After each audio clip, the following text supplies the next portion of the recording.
This videotape is designed to acquaint not only new F-16 pilots, but also the experienced pilots with the F-16's departure and deep stall characteristics. Additionally, we hope that throughout this film you will be exposed to techniques for the optimum employment of the F-16 and techniques that should prove valuable should you encounter an out-of-control situation. We've organized a cross-section of video sequences to accurately portray the various departure and deep stall characteristics of the F-16. We'll give you some insight into proper techniques for optimum recovery from high pitch attitude, low airspeed situations. Finally, we'll discuss proper recovery techniques should you experience a departure or a deep stall. Before we begin these sequences, a quick review of the flight control characteristics of the F-16 is essential. As you know, the F-16 has relaxed static stability, which aids in maneuvering potential. Because of this relaxed stability, the F-16 flight control system was designed to give good handling qualities and at the same time attempt to extract the maximum turn and roll performance possible from the aircraft.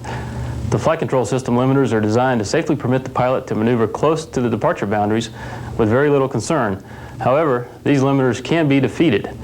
In some cases, the defeat of these limiters leads to departures and deep stalls. Let's look at the major flight control system limiter. The available angle of attack is a function of G loading. At 1G, approximately 25 degrees angle of attack are available. Abrupt aft stick inputs generally lead to a slight overshoot of the AOA limiter into this regime. This overshoot is actually designed into the aircraft to provide a good nose pointing capability. However, if this abrupt aft stick input occurs at a very low airspeed, particularly with the aircraft at the aft center of gravity, it's possible to greatly exceed the 25-degree limiter into the 29-degree regime.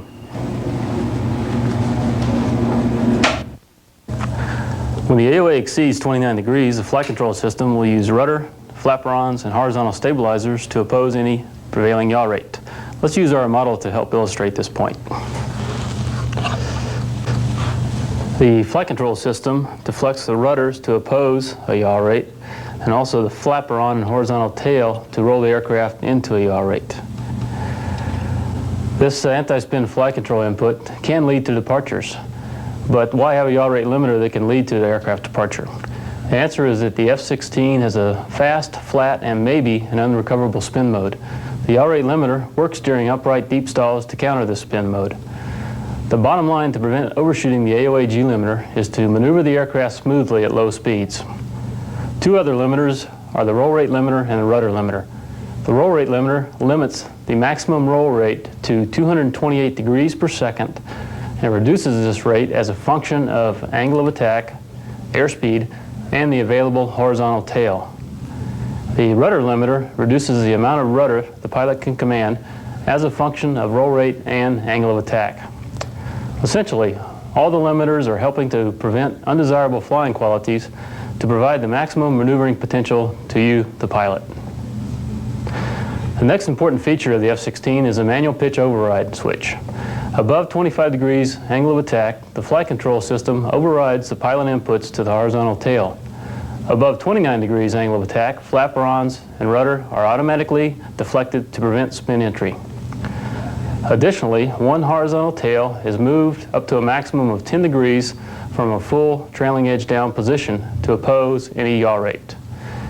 The MPO switch is used to allow you to gain partial command of the horizontal tail position.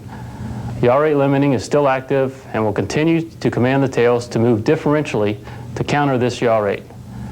Once you have engaged the MPO, and assuming for a moment that no yaw rate exists, the tails will position themselves symmetrically according to stick position. Therefore, if the MPO switch is engaged and the stick is full forward, the tail will be in the same position as before MPO engagement. Pitch rocking is initiated by observing and reinforcing any natural aircraft pitching motion. More about correct pitch rocking later. With the MPO engaged, the rudder command is still active from the rudder pedals and will add or subtract from the yaw rate limiter rudder input. During inverted departures, the flaperons and rudder are still available to the pilot. However, the horizontal tail will be fully deflected to oppose negative angle of attack. The flight control system does not provide anti-spin control inputs during inverted departures, and should the aircraft establish itself in an inverted deep stall position, It is necessary for you to counter any yaw rates with rudder inputs before attempting to initiate an MPO recovery. The roll axis is still active but should not be used. Attempting to roll the aircraft upright will not be effective and will actually result in more yaw rate. There are generally three departures common to the F-16. The first is a high pitch attitude departure. Essentially, the pilot runs the aircraft out of airspeed in a nose-high attitude. As the airspeed decreases and the aircraft falls downward, the AOA rapidly increases. Generally, this departure will lead to a self-recovery unless the initial pitch attitude is 55 to 70 degrees nose-high. In this case, the nose-down pitch motion as the nose falls may not be sufficient to recover the aircraft, and a deep stall may result.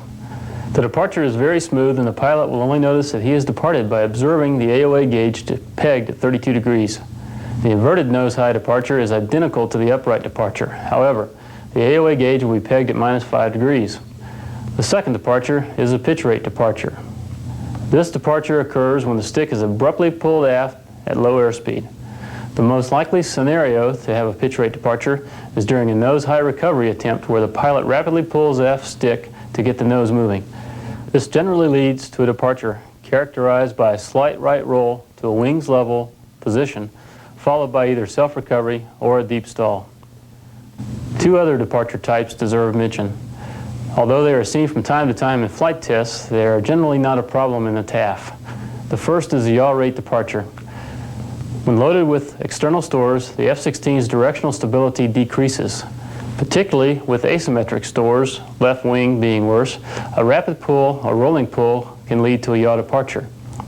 Also, several departures of this type have been attributed to the asymmetric leading edge flap extension. Entry into this type of departure is relatively easy to recognize due to the lateral side forces present in the cockpit and the uncommanded aircraft motions. If the pilot feels this lateral side force and releases controls immediately, this departure usually leads to a half roll and recovery. If aft stick is held too long, the results can be dramatic. The last type of departure is a departure encountered during a prolonged roll. This type of departure can be experienced following a maximum command roll and is most likely while on the AOA G limiter. With certain pitch critical loadings and after exceeding the flight manual roll restrictions, the horizontal tails are unable to prevent an overshooting angle of attack. If this overshoot exceeds 29 degrees, commands of the yaw rate limiter may lead to a yaw departure. As in the erect departure, the departure will only be noticed on the angle of attack gauge until the yaw rate limiter is tripped. So how do we combine this knowledge of departures and the flight control system mechanization to prevent departures? The first key ingredient is to maintain situational awareness of the aircraft attitude and airspeed. The low speed warning horn is designed to help you in this area. As you know, the low speed horn is a function of pitch attitude and airspeed. It will generally give you a safe margin for recovery if you execute the proper procedures. However, three factors tend to complicate the departure situation. First, the design of the F-16 gives great visibility with less than abundant cockpit cues as the aircraft pitch attitude or airspeed.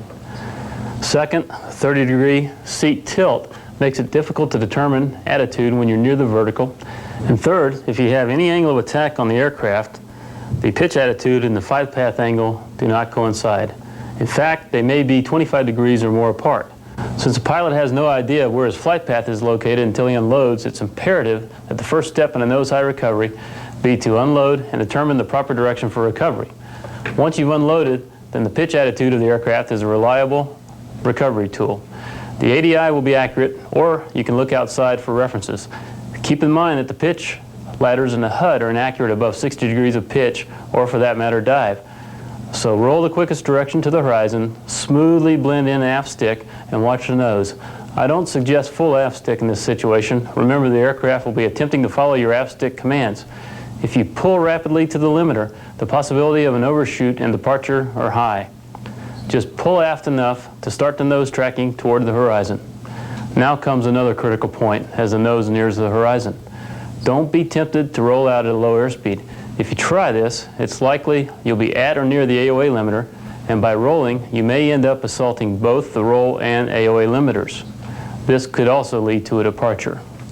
Let the nose drop. I suggest at least 45 degrees nose low if practical, and smoothly fly the aircraft until airspeed increases to 200 knots. When you reach 200 knots, then roll out and recover. But where do most departures occur? Probably the first and most common is a nose-high roll reversal. Generally, this occurs during an early defensive BFM engagement. Jump.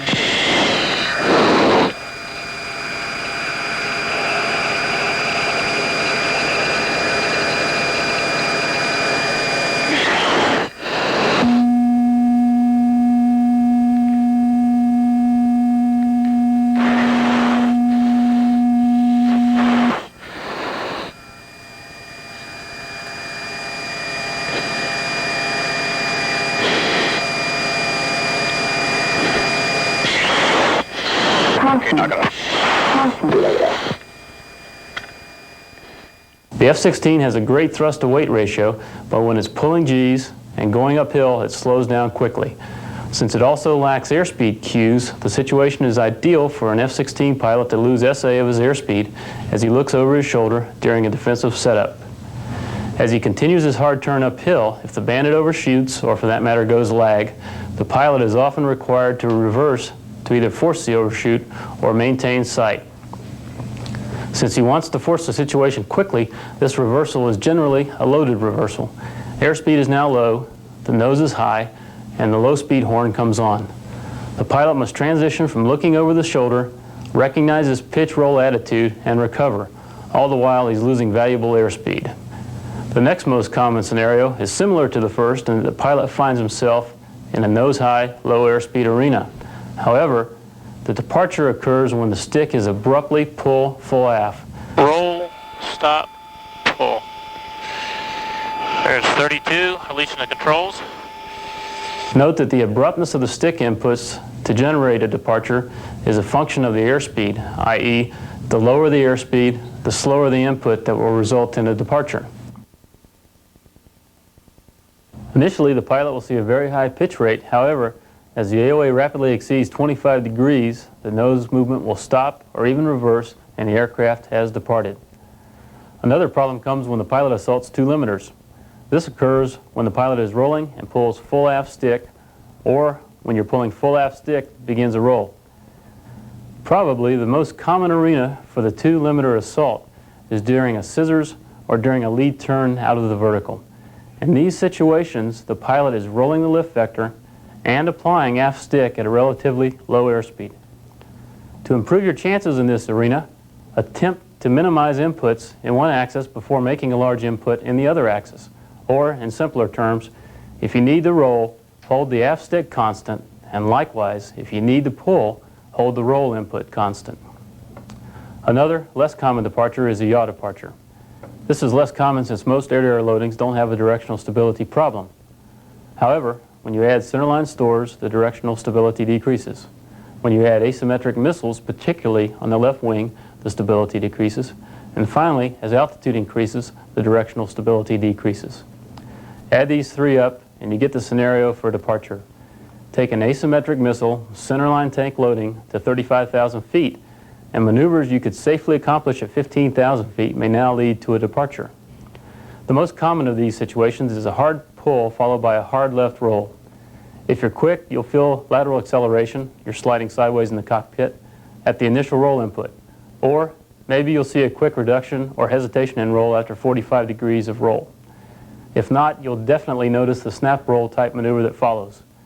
Generally, if you release a stick when you feel the lateral acceleration, you'll stop the departure and at most will get a half roll in the opposite direction. If you wait for the roll rate to stop, you'll generally snap roll for a full 360 degrees and may enter an erect deep stall. If you wait for departure, it will be extremely disorienting as the aircraft reverses direction and rapidly rolls uncontrollably until the airspeed decays. So now that you've learned all the bad things you can do with the jet, how can you go out next time, employ to the maximum extent possible, and not fear departures? Well, first and most important is to maintain awareness of your pitch attitude and airspeed. Even looking over your shoulder, you should have a good idea of how high the nose is. Additionally, if you're pulling near the limiter, buffet is a good indication. Remember your true flight path, the one you would see if you were to unload, is lagging your pitch attitude. Airspeed awareness is something that's hard to learn and easy to forget. Know your entry airspeed before going into the vertical. Develop a feel for how hard and how long you can pull before reaching a relatively low airspeed. Initially, you'll have to risk losing sight of the bogey, and actually check the airspeed indicator more often. If you start up purely in the vertical, 250 knots in afterburner is a good number for a clean jet. If you don't have this airspeed or are dirty, then make the maneuver in the oblique. Watch the tendency to reverse the turn direction once you're in the vertical. And when the horn comes on, knock off what you're doing and execute the proper recovery. Don't panic and do a rolling pull down. If during any maneuvering you feel a side force in the cockpit or the aircraft reverses direction without command, release the stick and observe the nose position and response. Until you've experienced several of these deep stalls, it's hard to tell exactly when you pass the point of departure and have entered a deep stall. Generally, the departure may be very benign and only indicated by the AOA gauge being pegged at 32 or -5. Your first hint that you're in a deep stall is when the nose stays near the horizon, about plus or minus 30 degrees, and the aircraft doesn't recover. Keep in mind that the nose will probably not be parked exactly on the horizon. Depending on the amount of energy and the external configuration the aircraft had at its initial deep stall entry, the nose could be either extremely stable with no pitch rates, or it can be extremely oscillatory in both pitch and roll. After seeing lots of deep stalls here at Edwards, we feel we're in a deep stall when the nose reverses away from the ground. At this point, if the pitch oscillations are high enough, there's a good probability of a self-recovery. However, if the aircraft is stable, or if it develops a lot of side slip, generally this is to the left, as the nose drops, there's a high probability the pilot must pitch rock out of the situation. Is it important that you immediately recognize that you're in a deep stall? Well, that all depends on your altitude. If you don't recognize a deep stall until several oscillations have occurred, it won't hurt as long as sufficient altitude remains for recovery. During this time, the AOA gauge is probably the most reliable indicator of a continued out-of-control situation. It will generally remain pegged if you're in a deep stall. There are only 3 deep stall modes. The first is the erect non-oscillatory. In this mode, the nose is close to the horizon, very little pitch oscillation is present, and the pilot experiences a very smooth ride. The aircraft may be yawing to the left or right. The erect oscillatory deep stall is a result of external stores or entering the deep stall with a lot of energy. Generally, a clean airplane will dampen to a non-oscillatory deep stall after a few pitch oscillations. The oscillatory deep stall can be particularly disorienting due to the high rates of pitch, roll, and yaw at the same time. Even though it appears the aircraft should recover as the nose pitches down, the presence of large side slip will couple in the angle of attack at the nose low position, and the aircraft will remain in a deep stall. The inverted deep stall is generally more stable than the upright deep stalls. Characteristics are not as dependent on configuration, since a high negative angle of attack masks any airflow over the bottom of the aircraft. This deep stall is very disorienting the first few times. Additionally, if your seatbelt is not tight or if you haven't lowered your seat, it may be impossible to reach the MPO switch. Pitching motions are usually small, and again, some yaw rate may be present. If any pitch motions are present, the aircraft may rock itself into an erect deep stall. This transition is generally fast and disorienting. So when and how do you recover from deep stalls? The caps have been developed to help recover from deep stalls, but even if you recall them correctly, you may still need some more knowledge to successfully recover. First, if you run the aircraft out of airspeed or experience an uncommanded motion or high side forces, release the stick. Watch the nose motions, the AOA gauge, and retard the throttle to mill if you're in AB. During this time, you may experience several other unusual characteristics. First, the engine may stall or stagnate. Forget about the engine until the aircraft is recovered. The probability of an air start during a deep stall is extremely low. Additionally, if the engine were shut down and the EPU failed to function, you wouldn't have hydraulics to power the flight controls for recovery. With the engine stalling or stagnating, at least it will have enough RPM to drive the hydraulic pumps. Second, you'll probably light up most of the flight control lights.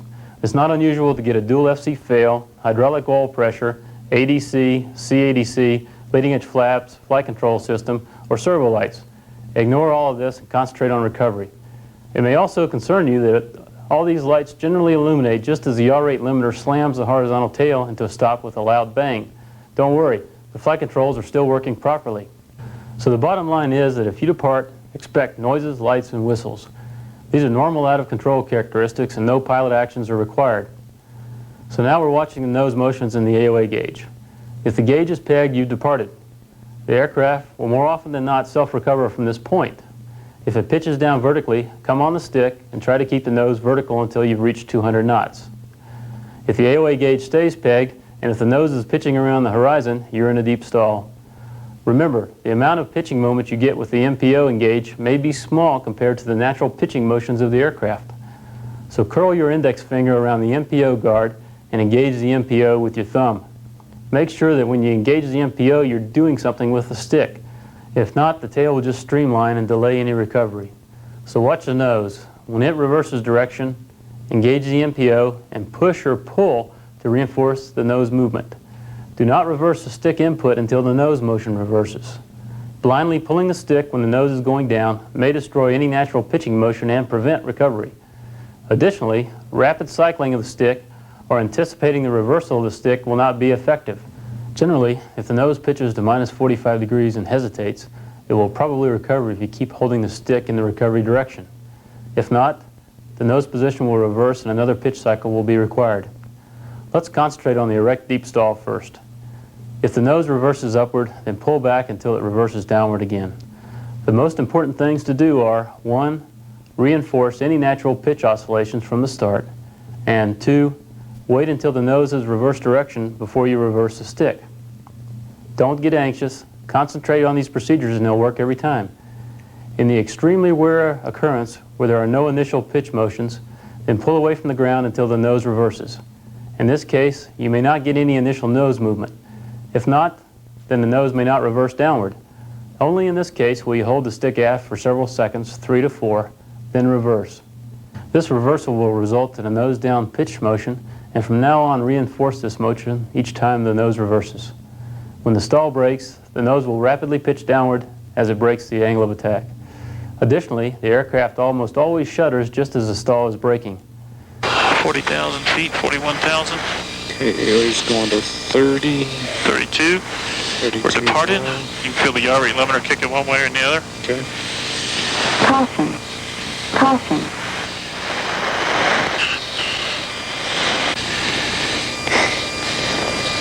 Okay, would you say we're in a deep stall there? Yeah.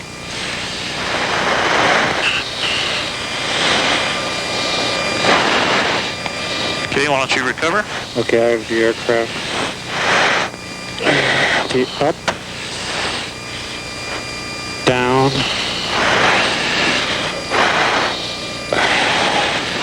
That's good. Okay. Zoom 32 recovered. 32, ready to recovery.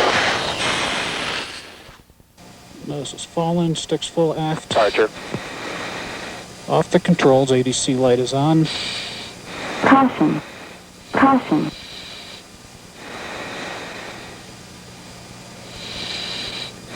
Ooh, good one. Warning, warning. Warning, warning. Up. Down and holding. Up. Down. Come on out, Dave. Come on out. Up. Down.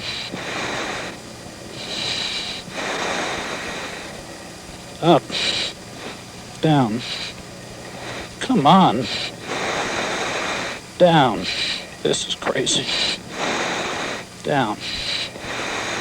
Up. Down. Come on, fly, babe. Down. That's 25. Down. Deploy. If you don't try to keep the nose stabilized in a diving attitude, it may tuck under to an inverted deep stall. So fly it smoothly into the vertical. If it does tuck, wait for a recognizable inverted deep stall, then start the pitch rocking all over again. Which brings us to the inverted deep stall. Of course, the pitch rocking must reinforce the natural pitching motions, which are typically less in an inverted deep stall, but it's important to stop any yaw rate. I don't particularly recommend looking at the turn needle. First, it's not something we're in the habit of using in the F-16, and second, it's easier to just look outside and do the natural thing with your feet. If the nose is yawing left, then press the right rudder until it stops. If it's yawing right, use the left rudder. Stopping the yaw rate will greatly help any pitch rocking and may actually recover the aircraft at that time. If you can't determine the yaw rate by outside references, then rudder opposite the turn needle will work. Of course, if there are no pitch motions at all, the first maneuver should be a push. Then just as in an erect deep stall, reinforce any pitching motions by reversing direction after the nose reverses. It's very easy to transition from an inverted deep stall to an erect deep stall during the recovery. To prevent this, aggressively fight to hold the aircraft vertical until 200 knots. Going through is -5 alpha, and there's departure, putting my hand down. Caution. Caution. Nose is coming down. A little bit of yaw right to the right. Okay.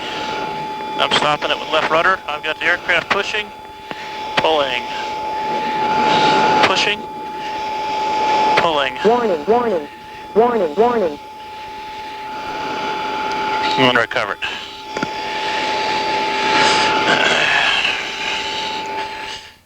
So let's try to summarize all this and tie it to the caps. First, if you depart or the aircraft has uncommanded motions or side slip, release the controls and observe. If the throttle is in AB, retard it to mill. If you find yourself hanging from the seatbelt in an inverted position, rudder opposite the turn rate. If you determine that the nose is stable or oscillating about the horizon and the AOA is pegged, MPO override and hold while you're cycling in phase with the prevailing aircraft motions, and remember, reversing only after the nose reverses. Finally, as the nose pitches over for the recovery, fly the aircraft to a near vertical attitude. In summary, the most important guide to preventing departures in the F-16 is to have a good understanding of how the flight control system works and to maintain situational awareness of when you're approaching one of these limits. The subtlety of the airspeed and attitude cues in the F-16 require the pilot to devote more time during an engagement on keeping up with trends in these parameters. If you find yourself approaching these limits, maneuver smoothly and avoid the tendency to assault two limiters trying to rush the recovery.